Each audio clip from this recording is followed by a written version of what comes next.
Hello students, स्वागत है आपका मेंटोर जी क्लासेस में। मैं विजय फिर आपके साथ जुड़ गया हूं बजाने केमिस्ट्री का डीजे।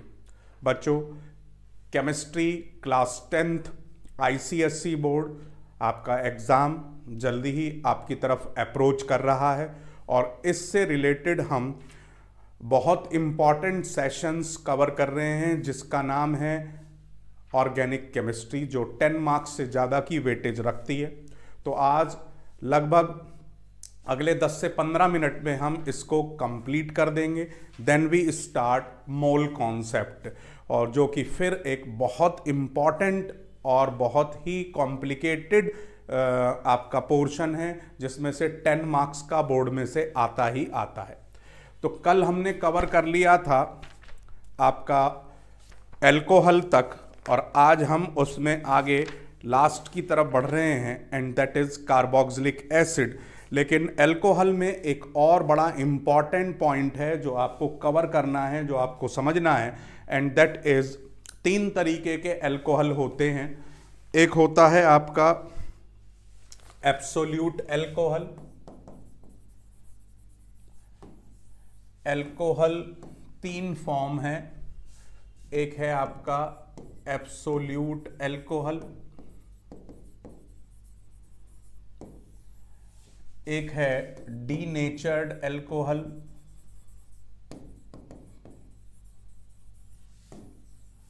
और एक है आपका स्पूरियस एल्कोहल।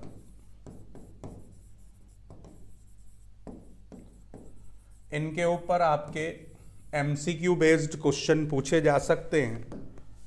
जो 100% प्योर एल्कोहल होता है उसको हम नाम देते हैं एब्सोल्यूट एल्कोहल। लेकिन इसमें क्या होता है, जब हम इथाइल एल्कोहल में CuSO4 जैसे सेगमेंट्स ऐड कर देते हैं तो उसकी वजह से नेचर और टेस्ट ये दोनों ऑकवर्ड हो जाते हैं, और that is use to make it unfit for drinking. अब जितनी भी सॉल्वेंट इंडस्ट्रीज होती हैं, जैसे पेंट, वार्निश, जहाँ पर अलग अलग तरीके के सॉल्यूशंस बनाए जाते हैं, वहाँ इथेनॉल एक सॉल्वेंट की तरह यूज होता है। तो वहाँ पर काम करने वाले मजदूर उसको शराब के तौर पर ना पी जाएं, तो इसलिए उसके अंदर CuSO4 या पायरीडीन जैसे सब्सटेंस ऐड कर दिए जाते हैं ताकि उसकी नेचर और टेस्ट डिफरेंट हो जाए, वो पीने योग्य ना रहे और वहाँ पर वो पीने के तौर पर इस्तेमाल नहीं किया जा सके। इसी तरीके से नेक्स्ट होता है स्पूरियस। ये है आपका स्पूरियस एल्कोहल, जो आप साधारण तौर पर देसी शराब जिसे हम कहते हैं, ये वो है। ये अनडिस्टिल्ड एल्कोहल है जिसका प्रॉपर डिस्टिलेशन नहीं किया। इसे हम इलेक्ट एल्कोहल भी कहते हैं। तो इसलिए इनसे भी आपका डैमेज होने के चांसेस ज़्यादा होते हैं। तो ये आपका एमसीक्यू बेस्ड क्वेश्चन इसके ऊपर पूछा जा सकता है, जिसे आपको बड़े अच्छे तरीके से दिमाग में रखना है। नेक्स्ट, अब आगे बढ़ते हैं। नेक्स्ट है हमारा कार्बोक्सिलिक एसिड, और कार्बोक्सिलिक एसिड में भी इसमें आप 2 वेरिएंट इसके पढ़ सकते हैं। एक मोनो कार्बोक्सिलिक एसिड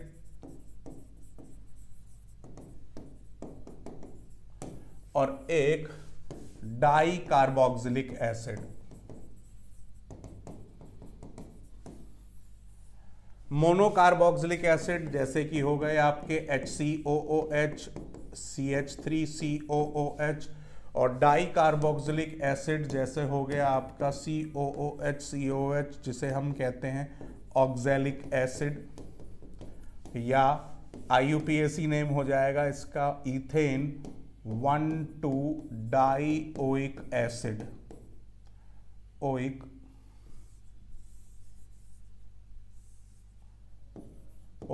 एसिड।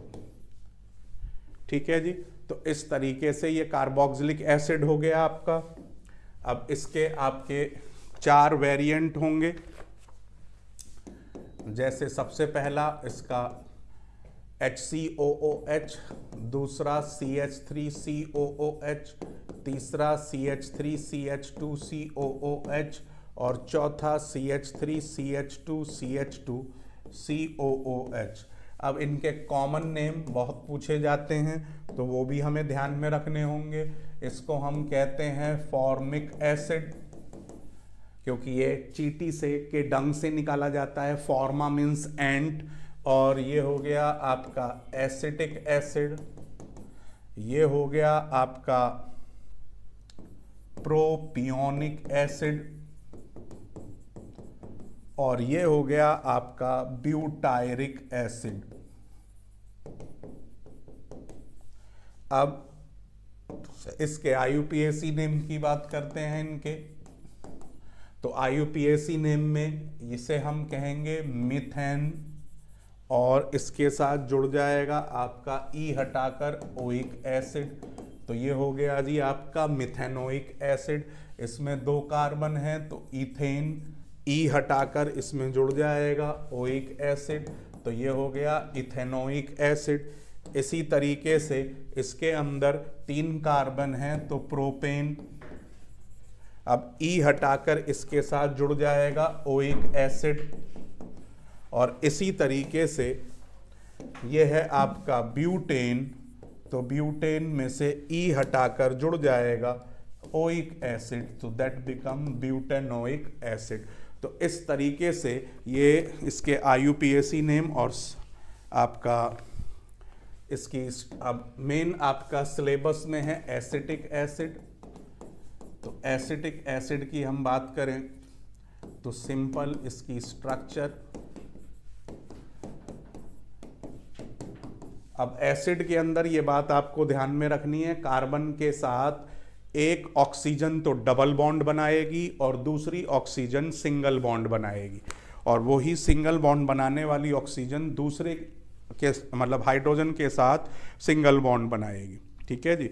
अब यहाँ पर एक बड़ी इंपॉर्टेंट पॉइंट है, एसिटिक एसिड नेचर में 2 तरीके से पाया जाता है। पहला है आपका 100% pure acetic acid at 290 K।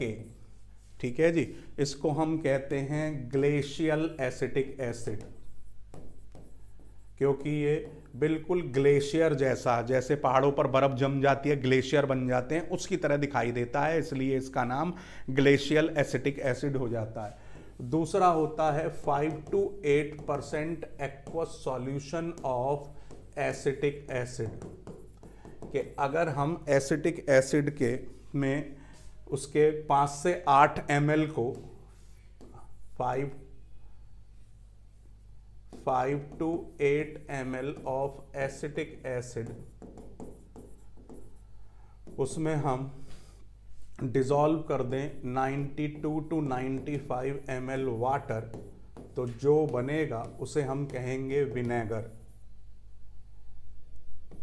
सिरका, जो कि अलग अलग प्रिजर्वेटिव्स के तौर पर काम में आता है। तो ये फिर आपका MCQ के लिए बड़ा इम्पॉर्टेंट, या किसी भी 1 मार्क क्वेश्चन के लिए बड़ा इम्पॉर्टेंट पॉइंट बन जाता है। नेक्स्ट देखिए जी, अब इसकी प्रॉपर्टीज़ की बात करते हैं। एक इसकी ये बहुत इम्पॉर्टेंट प्रॉपर्टी है, हाइग्रोस्कोपिक होता है ये, that means absorb moisture from atmosphere. ये एटमॉस्फियर से मॉइस्चर को एब्जॉर्ब कर लेता है, तो उसको हम क्या नाम देते हैं, उसको हम कहते हैं हाइग्रोस्कोपिक। तो ये बड़ा इम्पॉर्टेंट है, ध्यान में रखना है। अब नेक्स्ट आपका इसकी जो इसको हम बना कैसे सकते हैं, इसकी लैब मेथड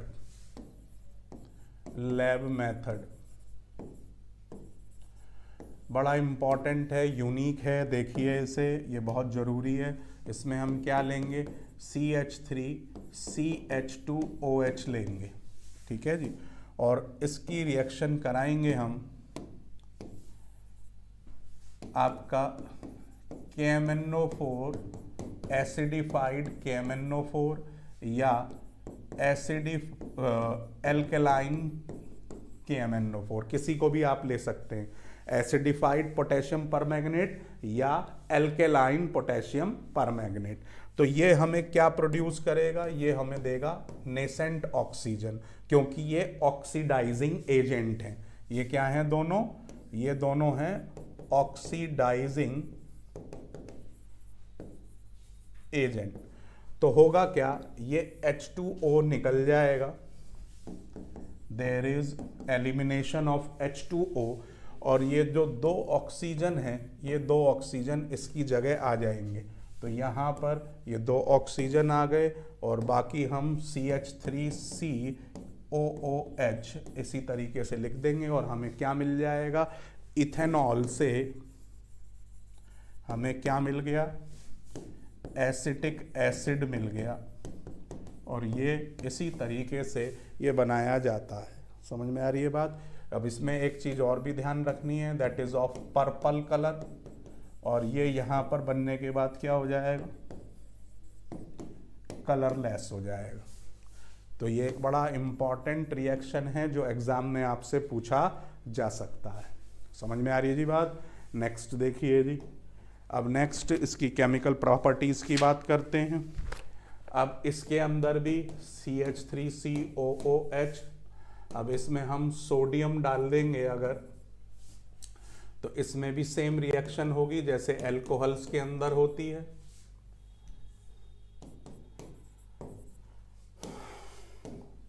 ये हाइड्रोजन गैस निकल जाएगी, एक सोडियम एक पर, दूसरा सोडियम दूसरे पर, तो हाइड्रोजन गैस निकल गई और ये बन गया जी आपका CH3COO, और इनकी जगह क्या आ गया, Na आ गया H की जगह, ठीक है जी। और इस तरीके से ये हाइड्रोजन गैस बन जाती है। सेम वही जो हमने कल कहा था कि हम इसके पास अगर जलती माचिस की तिली लेकर आएंगे, दैट मीन बर्निंग स्प्लिंटर लेकर आएंगे, that will burn of with pop sound. अब जब ये एसिड है तो ये दूसरी रिएक्शन भी देगा कि when acid react with base NaOH, so there is formation of इसका H और इसका OH निकल जाएगा।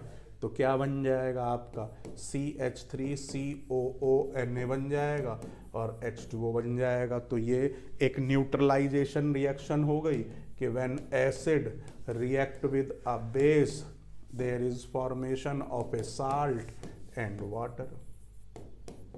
समझ में आ गई जी बात। तो ये इस तरीके से। दूसरा, जैसे कि हमने करैक्टरिस्टिक टेस्ट पढ़ा था एल्कोहल का, कि एल्कोहल अगर हम लेते हैं तो हाइड्रोजन गैस निकलती है, उसमें सोडियम का टुकड़ा डाल देते हैं तो हम, इसी तरीके से अगर हम CH3COOH की एसिटिक एसिड की Na2CO3 से रिएक्शन करवा दें सोडियम कार्बोनेट से, या हम इसकी रिएक्शन सोडियम बाइकार्बोनेट के साथ करवा दें, तो दोनों ही स्थिति में CO2 गैस बनेगी, वाटर निकलेगा बाई प्रोडक्ट के तौर पर, और क्या बन जाएगा, CH3COONA बन जाएगा। क्या बन जाएगा, CH3COONA। इसमें दो मॉलिक्यूल बनेंगे, इसमें एक ही बनेगा, बस इतना अंतर है। अब इस CO2 को if we pass through lime water CaOH whole twice, so it turns milky। तो ये इसका कैरेक्टरिस्टिक टेस्ट हो गया।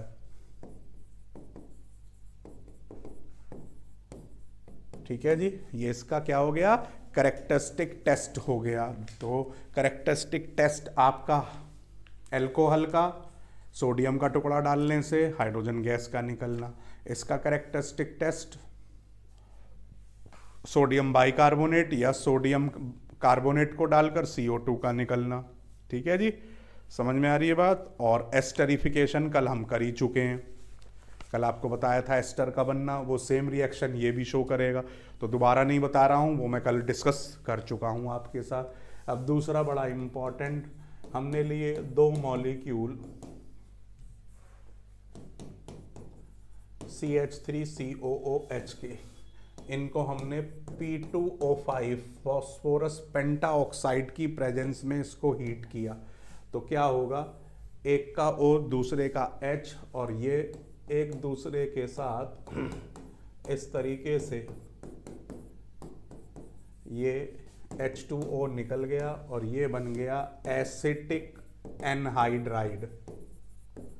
क्या बन जाएगा ये, एसिटिक एनहाइड्राइड। और ये बड़ी एक इम्पॉर्टेंट रिएक्शन है जो एग्जाम में पूछी जा सकती है। आपसे पूछ दिया भाई रिएक्शन लिख दी ये CH3COOH 2 मॉलिक्यूल हीट P2O5 और आगे बना दिया क्वेश्चन मार्क, बताइए क्या होगा, तो एनहाइड्राइड बन जाएगा और वाटर मॉलिक्यूल निकल जाएगा। So that's a very important question for board exam.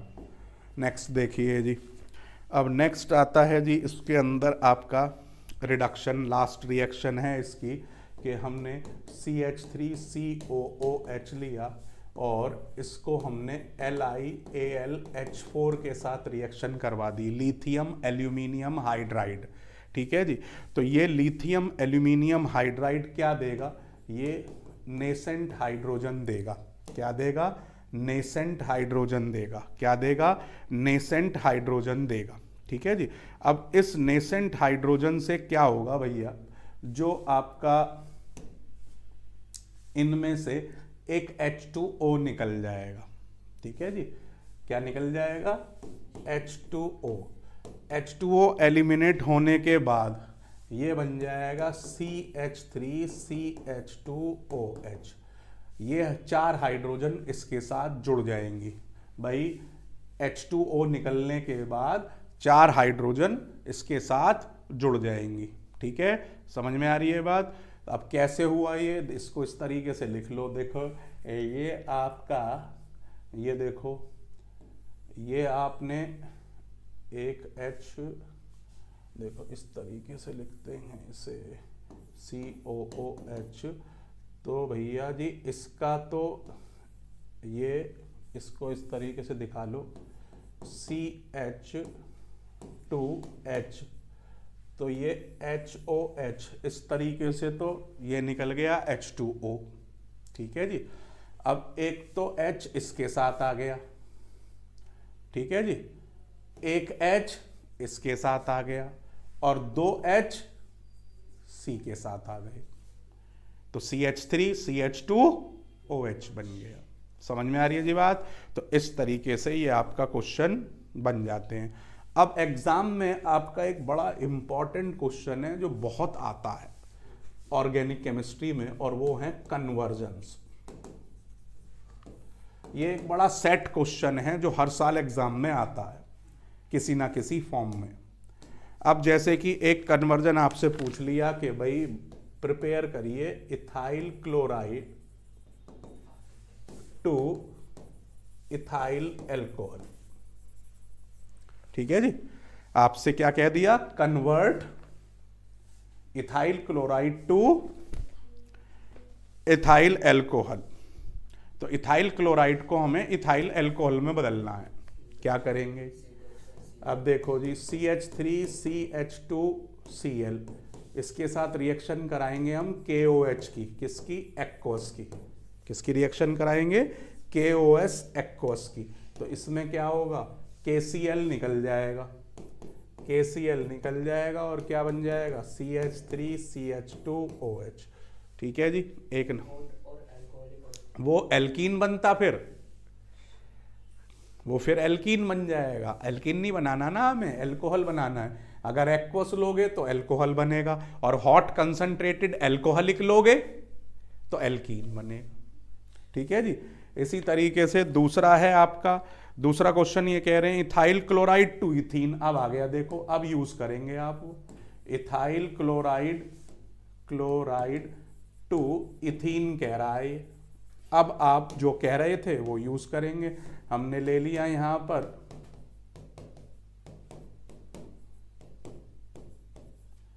Chloride है तो Br, ठीक है जी, और प्लस KOH। अब लेंगे आप हॉट, कंसंट्रेटेड और एल्कोहलिक, ठीक है जी।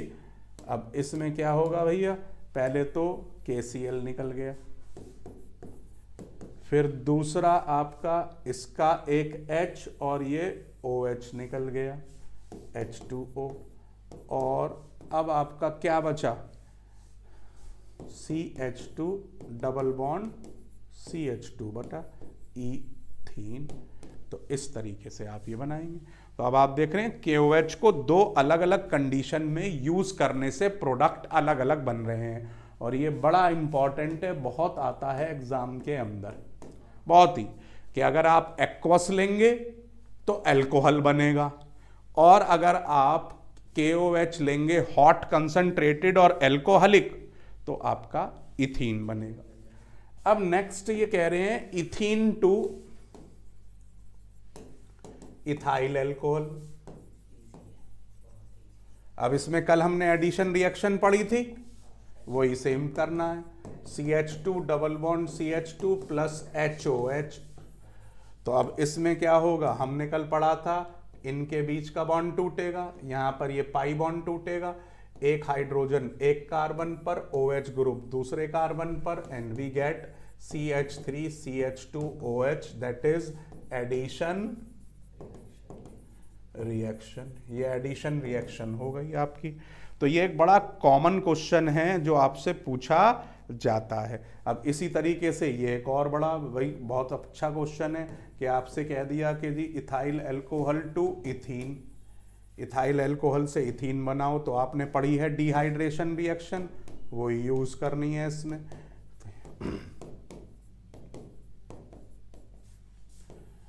तो हम इसको कंसंट्रेटेड H2SO4 की प्रेजेंस में 170 डिग्री सेल्सियस या 443 केल्विन में इसको गर्म कर देंगे, एंड देयर इज HOH निकल गया ये, and there is formation of CH2 double bond CH2।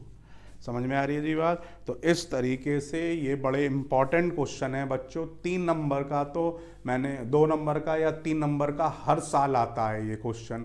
एक क्वेश्चन होता है आपका नेम रिएक्शन पर, एक होता है आपका भाई वुड्स रिएक्शन पूछ लिया आपसे, या आपको डिहाइड्रेशन दे दिया, या आपको दे दिया जी एस्टरिफिकेशन बताओ, या आपको दे दिया कि जी आप केमिकली डिफ्रेंशिएट करिए एल्केन को, आपका इथेन को इथीन से, या इथीन को इथाइन से, कल आपको समझाए थे सब। तो ये बड़े पोटेंशियल क्वेश्चन हैं जो आपसे पूछे जा सकते हैं। अब हम स्टार्ट कर रहे हैं बच्चों, that is very important, and this is the mole concept and stoichiometry. ये चैप्टर आपका जो 5 है, ये बड़ा इंपॉर्टेंट चैप्टर है एग्जाम के लिए, और ये बहुत ही इम्पॉर्टेंट और कॉम्प्लिकेटेड है। अब हम इसको कोशिश करते हैं, मैं इसको कोशिश करता हूं कि मैं आपके लिए इसको कैसे आसान बना सकता हूं। तो अब इसमें 4 सेक्शन हैं आपके ABCD। तो सबसे पहले हम बात करते हैं सेक्शन A की।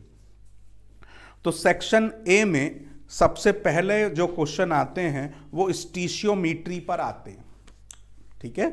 स्टीशियोमीट्री पर क्वेश्चन कैसे हैं, जैसे कि आपको एक इक्वेशन दे दी कि C2H2 प्लस 5O2 और इसमें दे दिया 4CO2 और plus 2H2O।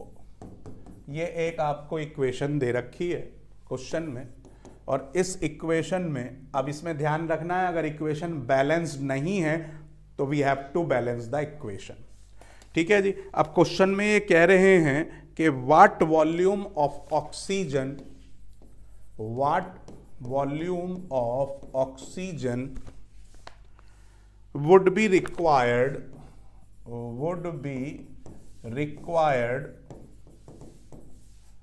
to burn, what volume of oxygen would be required to burn completely 200 ml of acetylene and what volume of CO2 is needed। ये दो चीजें हमें इसके अंदर निकालनी, तो इसको बैलेंस करने के लिए इसके आगे 2 और लगा देंगे तो ये बैलेंस हो जाएगा आपका। अब देखिए इसके लिए हमें करना क्या है, बहुत अच्छी ट्रिक बता रहा हूं आपको, इसमें बहुत ही अच्छे तरीके से ये आपकी कारगर होगी, आपके लिए बहुत वर्क करेगी। देखिए जी, सबसे पहले रिएक्शन लिखिए जो भी आपको दी हुई है, C2H2 plus 5O2 4CO2 plus 2H2O, ये हमने रिएक्शन ली। अब रिएक्शन में हमें अकॉर्डिंग टू रिएक्शन क्या दिया हुआ है, अकॉर्डिंग टू रिएक्शन। अब रिएक्शन के अंदर स्टीशियोमेट्री के लिए हम यूज करेंगे गैलुसाक लॉ, गैलुसाक्स लॉ। अब गैलुसाक ये कहता है कि at same temperature and pressure gases react in equal volume, के वॉल्यूम स्टीशियोमेट्री के हिसाब से डिसाइड होगा। कहने का मतलब यह है कि इसका 2 वॉल्यूम, एसिटाइलिन के 2 वॉल्यूम ऑक्सीजन के 5 वॉल्यूम के साथ रिएक्ट करके CO2 के 4 वॉल्यूम बना रहे हैं और वाटर के 2 वॉल्यूम बना रहे हैं। ठीक है जी, तो जो भी ये आपका मॉलिक्यूल्स के आगे न्यूमेरिक नंबर्स हैं, ये सब हमारे किसको रिप्रेजेंट कर रहे हैं, इनके वॉल्यूम को रिप्रेजेंट कर रहे हैं। ठीक है, दीज रिप्रेजेंट देयर वॉल्यूम, और इन्हीं को हम कहते हैं रिएक्शन स्टीशियोमेट्री, और इसीलिए इसका हमारे को बैलेंस्ड इक्वेशन होना बहुत जरूरी है। अगर आप बैलेंस्ड इक्वेशन नहीं करेंगे तो यह आंसर परफेक्ट नहीं आएगा, तो यह बहुत जरूरी चीज है। अब इसके अंदर क्या है बच्चों, देखिए, तो पहला हो गया हमारा अकॉर्डिंग टू रिएक्शन क्या है। अब हमें गिवन क्या है, हमें गिवन दिया हुआ है कि इसके हमें 200 ml दिए हुए हैं, 200 ml। हमें बताने हैं कि इसके कितने निकलेंगे और CO2 कितनी बनेगी, ये हमें क्वेश्चन में दिया हुआ है और पूछा है। What is given and what is asked. अब हम देखो कैलकुलेशन कैसे करेंगे, कैलकुलेशन। अब कैलकुलेशन में बड़े ध्यान से देखिए जी, सिंपल यूनिटरी मेथड यूज करेंगे हम, सिंपल यूनिटरी मेथड यूज करेंगे हम। देखिए, 2 वॉल्यूम ऑफ C2H2, ठीक है, needs equal to 5 volume of oxygen. 2 के लिए 5 वॉल्यूम चाहिए। अब 1 volume of C2H2 needs 5/2 volume of oxygen. ठीक है जी, और हमसे कितने का दिया हुआ है, तो 200 ml के लिए क्या हो जाएगा, 5/2 इंटू 200, तो क्या आ गया आंसर, 500 ml। तो अगर हम 200 ml C2H2 ले रहे हैं तो हमें कितने ml ऑक्सीजन चाहिएगी, 500 ml। अब इसी तरीके से सिंपली आप दूसरे को देख सकते हैं। अब यहां पर आप देख रहे हैं कि 2 वॉल्यूम से 4 वॉल्यूम बन रही है कार्बन डाइऑक्साइड, तो 200 वॉल्यूम से कितनी बनेगी, 400। भाई सीधा जब दुगना हो रहा है तो उससे 2 से मल्टीप्लाई कर देनी है आपको। तो इस तरीके से आप इन सब क्वेश्चंस को ऑब्टेन कर सकते हैं, आसानी से इन क्वेश्चंस को आप बता सकते हैं। अब एक दूसरे तरीके का क्वेश्चन है, जो एक तो होगा इसका पहला कॉन्सेप्ट, एक दूसरे तरीके का कॉन्सेप्ट है इसका। देखिए जी, अब वो दूसरे तरीके का कॉन्सेप्ट क्या है, देखिए, जैसे आपको दिया हुआ है कि if 6 litre of hydrogen and 5.6 litre of chlorine, ठीक है जी, आर मिक्स्ड एंड एक्सप्लोडेड। ठीक है जी, उन मिक्स किया गया। और तो ये आपको कह रहे हैं what will be the composition of mixture, जो मिक्सचर बनेगा उसका कंपोजिशन क्या होगा, ये हमें बताना है। तो ये बड़ा इंपॉर्टेंट क्वेश्चन है बोर्ड के लिए, बहुत बार अलग अलग तरीके से ये आ चुका है। ठीक है जी, तो अब कैसे करना है देखिए। अब सिंपल सा पहले रिएक्शन लिखेंगे, H2 plus Cl2 there is 2HCl। ठीक है जी, अब अकॉर्डिंग टू रिएक्शन इसका 1 वॉल्यूम गैल्यूसाक लॉ के हिसाब से इसके 1 वॉल्यूम के साथ रिएक्ट करके इसके 2 वॉल्यूम बना रहा है। ठीक है जी, अब हमें गिवन क्या है, व्हाट इज गिवन? गिवन ये है कि इसका हमें दिया हुआ है 6 लीटर, इसके दिए हुए हैं हमें 5.6 लीटर, और इसके हमसे पूछे जा रहे हैं कि ये कितना बनेगा। ठीक है जी, अभी हमने कहा कि इसका एक वॉल्यूम इसके एक वॉल्यूम के साथ रिएक्ट कर रहा है, तो अब इसमें किसकी चलेगी? जो कम वॉल्यूम होगा उस वाले की चलेगी, क्योंकि 6 वॉल्यूम इसके 6 वॉल्यूम से रिएक्ट कर ही नहीं सकता, क्योंकि इसके 6 है ही नहीं। तो इसलिए क्या होगा, कैलकुलेशन के हिसाब से 5.6 litre of chlorine react with 5.6 litre of chlorine hydrogen and 0.4 litre unused hydrogen is left, ये बची रह जाएगी।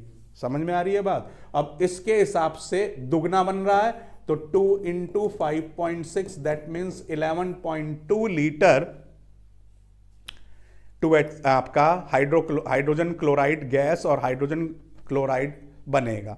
समझ में आ रही है बात? तो इस तरीके से आप क्या कहेंगे, मिक्सचर में क्या दिखाएंगे आप? 2 चीजें दिखाएंगे कि 11.2 लीटर तो HCl बनेगा और 0.4 लीटर हाइड्रोजन अनयूज्ड बच जाएगी, और यही आपका आंसर होगा। अब इसमें एक चीज और ध्यान रखें, जो रिएक्शन को लिमिट कर दे। अब ये क्लोरीन ने रिएक्शन को लिमिट कर दिया, अगर कहीं क्लोरीन भी 6 लीटर मौजूद होती तो 12 लीटर बनता, 12 लीटर बनता ना। अब क्योंकि क्लोरीन कम अवेलेबल थी तो इसने रिएक्शन को लिमिट कर दिया, तो इसलिए इस तरीके के हम रिएजेंट को क्या नाम देते हैं? Limiting reagent. क्या नाम देते हैं? Limiting reagent. क्या नाम देते हैं? Limiting reagent. समझ में आ गई जी बात? क्लियर? तो एक तो आपके ये इस तरीके के क्वेश्चन होंगे जो इसमें बहुत पूछे जाते हैं। ठीक है जी। दूसरा, इसके अंदर आपका एक एवोगैड्रो से रिलेटेड भी क्वेश्चन बहुत एग्जाम में आते हैं, जो कि बड़ा इंपॉर्टेंट है। अब ये देखो, इन्होंने दिया हुआ है एक क्वेश्चन, देखिए इसमें कह रहे हैं under same condition of temperature and pressure, under same condition of temperature and pressure 2 liters of carbon dioxide, 2 liters of carbon dioxide, 3 liters of chlorine, 5 liters of hydrogen, 4 liters of nitrogen and 1 litre of sulphur dioxide आपको दिए हुए। अब ये कह रहे हैं किसके अंदर आपको बताना है ग्रेटेस्ट नंबर ऑफ मॉलिक्यूल्स किस में होंगे और लीस्ट नंबर ऑफ मॉलिक्यूल्स किस में होंगे, लीस्ट। ये आपका क्वेश्चन है जो आपको 2 नंबर में एग्जाम में मिल सकता है, बहुत आता है ये भी। That's a very important question for board exam. That is very quality question. बहुत ही important question है। देखिए जी, अब यहां पर लगेगा आपका एवोगैड्रो लॉ। एवोगैड्रो क्या कहता है कि at same condition of temperature and pressure, कि जितने भी उसके अंदर मॉलिक्यूल्स होते हैं वो किसके ऊपर डिपेंड करते हैं, उसके वॉल्यूम पर। जिसका जितना ज्यादा वॉल्यूम होगा तो यहां पर number of molecules directly proportional to volume of gas.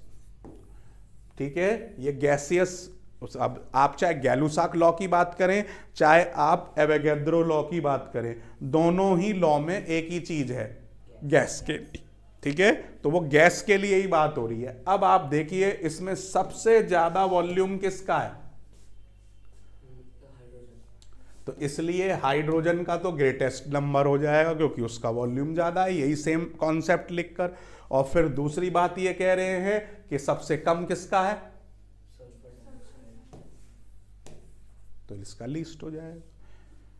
तो फ्री के नंबर हैं, अगर आपको कॉन्सेप्ट पता है। सिंपल सी एक बात लिखनी है, अकॉर्डिंग टू एवोगैड्रो लॉ के number of molecules directly proportional to volume of the gas. ठीक है, जिसका वॉल्यूम ज्यादा उसके पास नंबर ऑफ मॉलिक्यूल्स ज्यादा। तो 5A से आपके 3 तरीके के क्वेश्चन हुए, या तो रिएक्शन मिक्सचर पूछ ले लिमिटिंग रिएजेंट वाले के बेसिस पर, या आपका ये एवोगैड्रो लॉ वाला, या आपका यूनिटरी मेथड लगाकर स्टीशियोमेट्री को यूज करके आप किसी भी तरीके का क्वेश्चन आपको दे दिया जाए।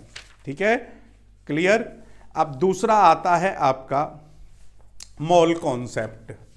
अब मोल कॉन्सेप्ट में क्या है भैया, सिंपल सी बात ये है कि जिस तरीके से हमारा रोजमर्रा की जिंदगी में, डेली रूटीन में हम बहुत सारी अलग अलग चीजों को की एक यूनिट है, जिन यूनिट के बेसिस पर ही हम उनको खरीदते बेचते हैं, यानी कि उनको हम लेकर आते हैं या देकर आते हैं। अब जैसे आप बाजार में केले खरीदने गए तो वो डजन में मिलते हैं, आप दर्जन के भाव से वो बताएगा कि जी 60 रुपये दर्जन है, 50 रुपये दर्जन है। दैट मीन्स यू है आपको 50 रुपीज़ देने हैं और उसके बदले में आपको 12 बनानास मिल जाएंगे। ठीक है जी। अब यही बात आप जाकर दुकानदार से दाल लेने के लिए कह दो कि जी 1 दर्जन दाल दे दो, तो वो हंसना शुरू कर देगा, क्योंकि दाल दर्जन में बिकती नहीं है। दाल आप किस में खरीदते हैं, किलो में खरीदते हैं। समझ में आ रही है जी बात। अब ऐसे ही आप जाकर आपका दाल वाले से इस तरीके से भी कह सकते हैं ग्रोसरी शॉप पर कि जी 2.5 किलो दाल दे दीजिए, 2.5 kg या 250 ग्राम दे दीजिए, तो जितनी आप मांगेंगे उसके हिसाब से वो दे दीजिए। अब यही आप जाकर स्टेशनरी की दुकान पर आपको पेन लेने और आपने कह दिया भाई साहब 2.5 पेन दे दीजिए जरा, या 2.5 किलो पेन दे दीजिए, तो वो हंसेगा, क्योंकि वहाँ पर आपको नंबर्स में मिलेगा कि भाई 2 दे दीजिए, 4 दे दीजिए, 5 दे दीजिए। समझ में आ रही है बात। तो उसी तरीके से फिर एवोगैड्रो नाम के साइंटिस्ट की दिमाग की बत्ती जली।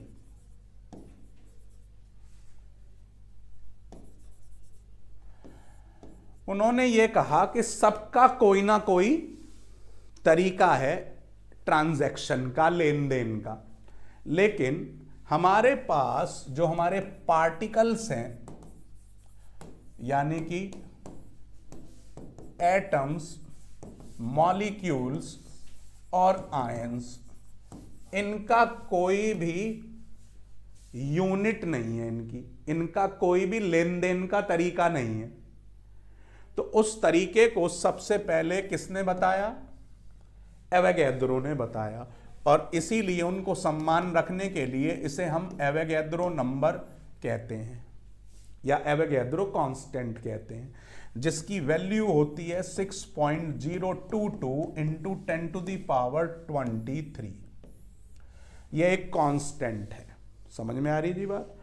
अब जैसे कि हमने कहा कि जी 1 डजन में 1 डजन इक्वल्स टू 12 क्वांटिटीज, किसी के भी हो, कोई भी चीज आप ले रहे हो, तो उसी तरीके से एवोगैड्रो क्या कहते हैं, एवोगैड्रो ये कहते हैं कि भैया मान लीजिए हम ले रहे हैं O2 गैस, तो O2 गैस में ये कह रहे हैं इसका मॉलिक्यूलर मास कितना होगा भाई, 2 मॉलिक्यूल इंटू 16, तो दैट मीन्स 32 ग्राम, कि इसके 32 ग्राम बराबर होंगे इसके 1 मोल के। इसको क्या कहेंगे हम, 1 मोल। ठीक है, तो जैसे डजन था उसी तरीके से इनकी यूनिट क्या हो गई, मोल। ठीक है, समझ में आ रही है बात। तो 1 मोल, अब 1 मोल में इसके होंगे 6.022 इंटू 10⁻23 मॉलिक्यूल्स ऑफ ऑक्सीजन। ठीक है जी, समझ में आ रही है बात। और अगर ये गैस है तो इसका 22.4 लीटर इसका वॉल्यूम होगा एट STP, यानी कि स्टैंडर्ड टेम्परेचर एंड प्रेशर। ठीक है जी, अब ये 20 और 22.4 डेसीमीटर क्यूब भी हो सकता है, और 22400 ml भी हो सकता है, और 22400 सेंटीमीटर क्यूब भी हो सकता है। तो इसमें कोई सी भी वैल्यू हो सकती है। अब जैसे हम कोई सी भी चीज़ खरीदें, हम बोतल खरीदें, फ़ोन खरीदें, हम कैमरा खरीदें, हम पेन खरीदें, और हम सामने वाले से कह रहे हैं कि जी 1 डजन दे दो, हमें 1 डजन बोतल दे दो, 1 डजन पेन दे दो, 1 डजन लैपटॉप दे दो, 1 डजन आपका रिमोट दे दो, तो हमें 12 ही तो मिलेंगे।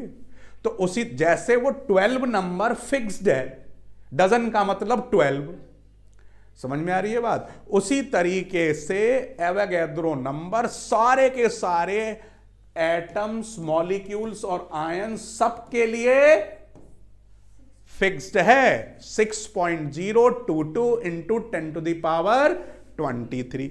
अब यही मैं बात करने लग जाऊं हाइड्रोजन गैस की, तो हाइड्रोजन गैस के लिए क्या हो जाएगा, ये हाइड्रोजन गैस के 2 ग्राम कितने के बराबर होंगे, इसके 1 मोल के। उसमें कितने होंगे, 6.022 इंटू 10⁻23 मॉलिक्यूल्स ऑफ हाइड्रोजन, और इसका वॉल्यूम अगेन ये भी फिक्स्ड होगा 22.4 लीटर एट STP। समझ में आ रही है जी बात, क्लियर। अब मान लीजिए आपको दे दिया जाए, भैया आपको दे दिया CO2 गैस, वेरी गुड। तो 44 gram equal to 1 mole equal to 6.022 into 10⁻23 molecules of CO2 equal to 22.4 litre at STP। अब इसको हम नाम देते हैं मोलर वॉल्यूम।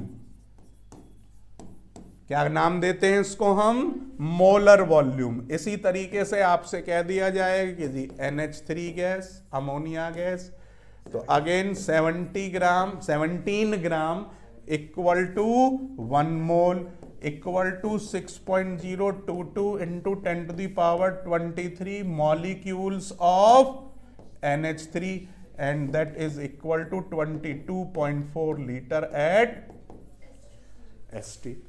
तो that is simply the mole concept.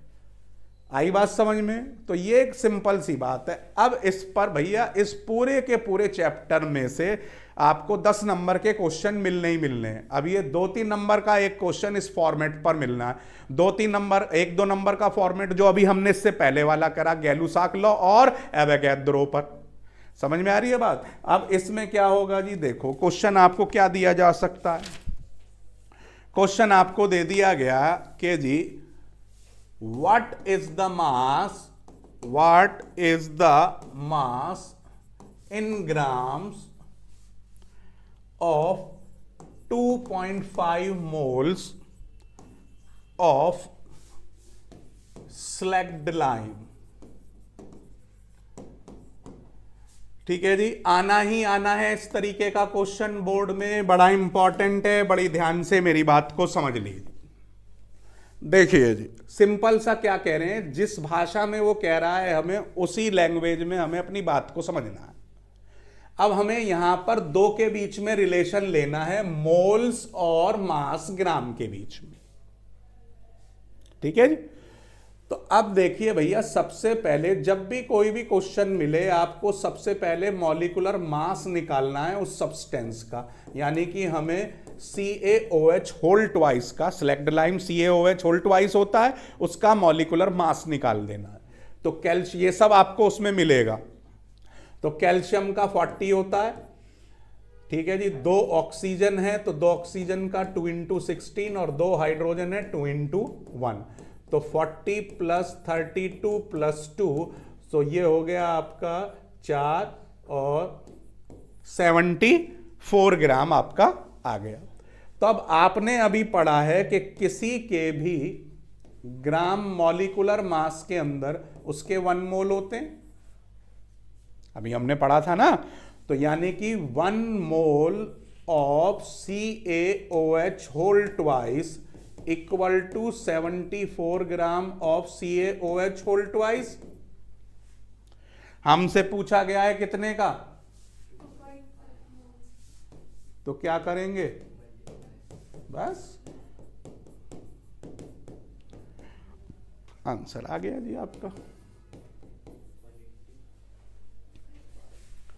ठीक है, सिंपल सा गेम है ये, समझ में आ रही है जी बात। तो कुछ भी घबराने की जरूरत नहीं है कि आप घबराओ, घबराना नहीं है। अब आपसे मान लीजिए ये पूछ लिया गया कि 0.1 मोल ऑफ Na2CO3 में हमें Na आयंस और कार्बोनेट आयंस कितने हैं ये बताने हैं, ये फाइंड आउट करने हैं। ये बड़ा एक कॉमन क्वेश्चन है जो बोर्ड में बहुत आता है इस तरीके का। समझ गए क्वेश्चन बच्चों?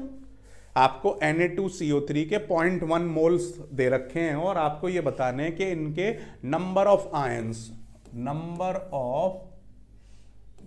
Of sodium and carbonate ions आपको फाइंड आउट करने हैं।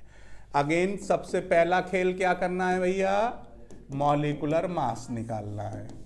तो Na2CO3 का मास निकाल दीजिए, 2 into 23 plus 1 into 12 plus 3 into 16। ठीक है जी, तो ये हो गया आपका 46 प्लस 12 प्लस 48, तो ये आ गया 106 ग्राम। ठीक है जी, अब 1 मोल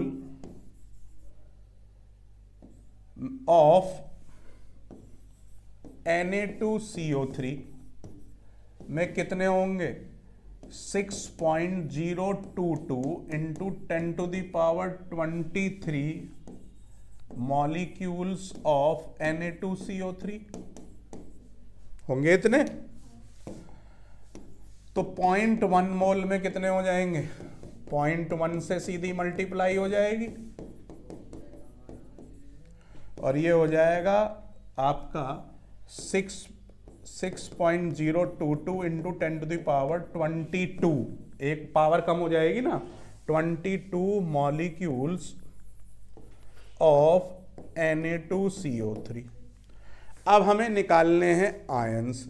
अब ध्यान से देखो आप, Na2CO3 को जब पानी में घोला जाएगा तो ये 2 आयन बनाएगा, एक तो 2 सोडियम आयंस और एक कार्बोनेट आयन।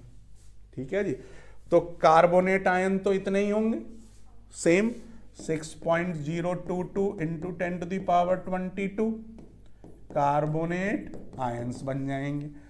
और वहीं जो आपका दूसरा है सोडियम आयंस, उसके लिए क्या कर देंगे, इसमें 2 की 6.022 into 10 to the power 23 ions हो जाएंगे और इस तरीके से ये आपको निकालना है।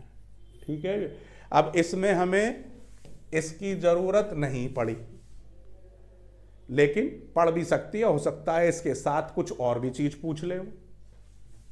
ठीक है, समझ में आई बात। तो इसको हम क्या नाम देते हैं, इसको हम नाम देते हैं मोल कॉन्सेप्ट।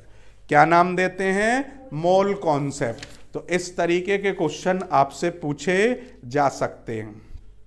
ठीक है जी, और इस तरीके के क्वेश्चन पूछे जा सकते हैं, जैसे कि आपसे ये एक बड़ा कॉमन क्वेश्चन है एग्जाम के अंदर कि calculate the atomicity of chlorine if 35.5 gram of it occupies 11200 centimetre cube at STP। ठीक है जी, STP पर इतने उसके ml मौजूद हैं। तो अब क्या करना है भैया आंसर में, अब इसने हमें मोलर वॉल्यूम से खेल खेला है तो हम भी मोलर वॉल्यूम से ही खेल खेलेंगे। अब इसने हमें दिए हैं कि 11200 centimetre cube of chlorine gas weigh equal to 35.5 gram at STP। ये इसने गिवन है हमारा। तो इसका मतलब क्या होगा, 1 centimetre cube of Cl2 gas weigh 35.5 upon 11200 gram at STP। ठीक है जी। और कितने का हम जो भी मोलर मास निकलता है, एटॉमिसिटी निकलती है, वो किस पर निकलती है, एक्चुअल उसके मॉलिक्यूल के बेसिस पर निकलेगी। तो अब हम वो STP पर जो एक्चुअल वॉल्यूम होता है वो होता है 22400, तो उतने पर निकालेंगे तभी तो इसका एग्जैक्ट मोलर मास आएगा। तो वो हो गया जी इसका 35.5 अपॉन 11200 22400, 2 जीरो से 2 जीरो कट गई, 2 जा 71 ग्राम हो गए।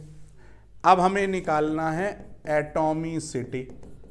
एटॉमिसिटी इक्वल टू क्या होगा भाई, molecular mass upon mass of one atom, atomic mass. तो मॉलिक्यूलर मास आया 71, एटॉमिक मास इसका क्या है 35.5, तो एटॉमिसिटी क्या हो गई 2। तो ये एक बड़ा कॉमन क्वेश्चन है जो बोर्ड में कई बार आ चुका है, अलग अलग तरीके से आपसे पूछा जा चुका है। ठीक है जी, समझ में आ रही है बात। अब जैसे एक और आपका बड़ा इंपॉर्टेंट क्वेश्चन है जो आपसे पूछा जा सकता है कि calculate the vapour density and molecular mass of CO2 if 200 ml of the gas at STP weighs 0.40 ग्राम। बड़ा इंपॉर्टेंट क्वेश्चन है ये भी, बोर्ड में कई बार इस तरीके के क्वेश्चन आ चुके हैं। ये भी बड़ा फेवरेट क्वेश्चन में से एक है। तो देखिए जी, अब हमें उसी बेसिस पर चलना है भाई। 200 ml of gas weighs equal to 0.40 gram at STP। ये दिया हुआ है हमें, गिवन है। अब एक्चुअली हम किसका निकालेंगे, 1 ml का निकालेंगे। तो 0.40 अपॉन 200 ग्राम एट STP। अब होता कितना है एक्चुअली 22400 ml, तो इसमें हो जाएगा 0.40 अपॉन 200 इंटू 22400 ग्राम। अब 2 जीरो से 2 जीरो कट गई, ये हमने 2 जीरो और बढ़ा ली इसकी, 1 जीरो से 1 जीरो कट गई।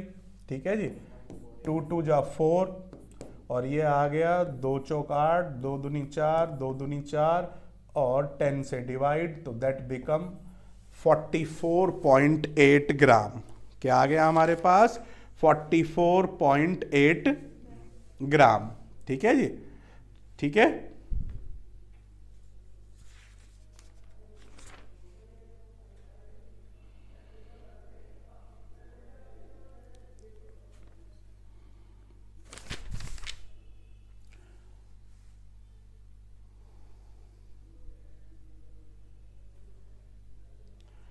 अब इस तरीके से हम इसकी अब वेपर डेंसिटी हम निकाल सकते हैं।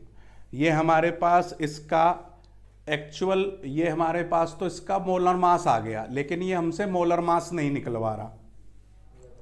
ये हमसे वेपर डेंसिटी और molecular mass of CO2, molecular mass of CO2 तो आ गया वही 44.4। तो ये मॉलिक्यूलर मास आ गया हमारा सिंपल तरीके से। ठीक है जी। अब वेपर डेंसिटी क्या होगी? वेपर डेंसिटी का फॉर्मूला आपका होता है कि वेपर डेंसिटी हमेशा 1 लीटर के हिसाब से निकाली जाती है। किसके हिसाब से निकाली जाती है? 1 लीटर। तो मॉलिक्यूलर मास तो आप इस तरीके से निकाल सकते हैं, लेकिन वेपर डेंसिटी निकालने के लिए हमें क्या करना होगा? इसका 1000 ml में निकालना होगा, 1000 ml में, ये ध्यान रखिएगा। तो अब ये 0.40 अपॉन 200 इंटू 1000, 2 जीरो से 2 जीरो कट गई। ठीक है, 2 5 जा 10, 5 चौक 20 और 2, तो ये 2 ग्राम आ गई। ठीक है जी। तो अब ये 1000 ml की आ गई। अब हम वेपर डेंसिटी निकालेंगे, तो वेपर डेंसिटी का formula weight of 1000 ml of CO2 at STP upon weight of 1000 ml of hydrogen at STP। ठीक है, हाइड्रोजन के वॉल्यूम से हम डिवाइड कर देंगे, दोनों का सेम होना चाहिए 1 लीटर का। 1000 ml का मतलब 1 लीटर का। तो अब हमने ये निकाल लिया 2 और उसका होता है 0.09, ये आपको मिलेगा गिवन। हाइड्रोजन का कितना होता है? 0.09, तो इट बिकम 22.22 ग्राम, ये आ जाएगा। अब सिंपल आपको फॉर्मूला लगाना है कि मॉलिक्यूलर मास इक्वल टू होता है 2 इंटू वेपर डेंसिटी। ये फॉर्मूला याद रखना है आपको। तो 2 इंटू 22.2, तो दैट बिकम 44.44 ग्राम। तो इस तरीके का वेपर डेंसिटी से भी रिलेटेड आपसे क्वेश्चन पूछा जा सकता है। ठीक है, तो वेपर डेंसिटी से भी रिलेटेड आपसे क्वेश्चन पूछा जा सकता है, ये भी आपको दिमाग में रखना है।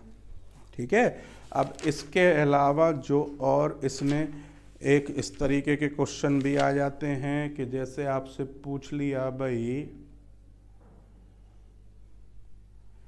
आपसे इसमें एक क्वेश्चन ये हो सकता है कि जी calculate the mass of 1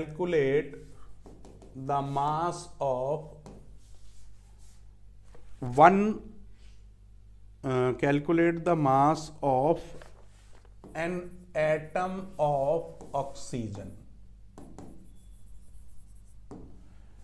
oxygen के एक एटम का मास बताइए।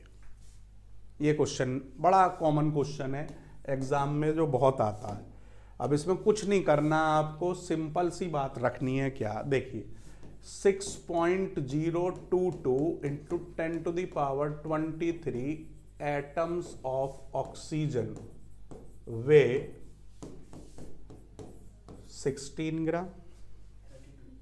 बेटा ऑक्सीजन मॉलिक्यूल का है, वो यहां एटम की बात हो रही है, तो एक एटम का तो 16 ग्राम ही होता है ना ऑक्सीजन का। ठीक है जी भाई, ये सबसे बड़ी पहली गलती है ये जो बच्चे करते हैं। हमें मॉलिक्यूल और एटम में ध्यान में रखना है। अगर आपको एटम देखे गए हैं तो आप सिंगल ओ लेंगे, मॉलिक्यूल की बात हो रही है तो भाई,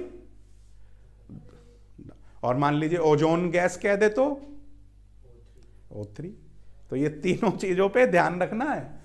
तो अब एक एटम का हमसे पूछा गया है, एन एटम का मतलब 1 एटम, तो क्या हो गया 16/6.022 इंटू 10⁻23। ये आपने 3 जीरो ऊपर बढ़ा दी, कैलकुलेशन करके आप इसकी वैल्यू निकाल देंगे। तो इस तरीके के क्वेश्चन ये हमने डिस्कस किए। कल बच्चों हम इसमें आगे डिस्कस करेंगे सी और डी पार्ट इसका, और फिर इसके और कॉम्प्लिकेटेड चैप्टर जो भी मुझे आप बताएंगे या मेरे पास जो भी मैसेज आएगा, हम उस तरीके के चैप्टर्स को डिस्कस कर लेंगे। तो फिर कल मिलेंगे यही 5-6 बजे के आसपास, फिर लाइव क्लास लूंगा मैं आपकी, और फिर हम इसको पॉजिटिवली डिस्कस करने की कोशिश करेंगे और आपके लिए जो बोर्ड में आने वाले क्वेश्चंस हैं उनको तैयारी कराने के लिए आपसे जुड़े रहेंगे। इसी तरीके से जुड़े रहिए मेंटोर जी के साथ। केमिस्ट्री, बायोफिजिक्स, अपने मैथ, साइंस सभी सब्जेक्ट्स को आसान बनाते रहिए और अपने हर सब्जेक्ट का डीजे यूं ही बजाते रहिए। तो कल मिलते हैं फिर 6 o'clock के आसपास, 6 PM के आसपास। रेडी रहिएगा लाइव क्लास के लिए और फिर हम केमिस्ट्री को आसान बनाएं।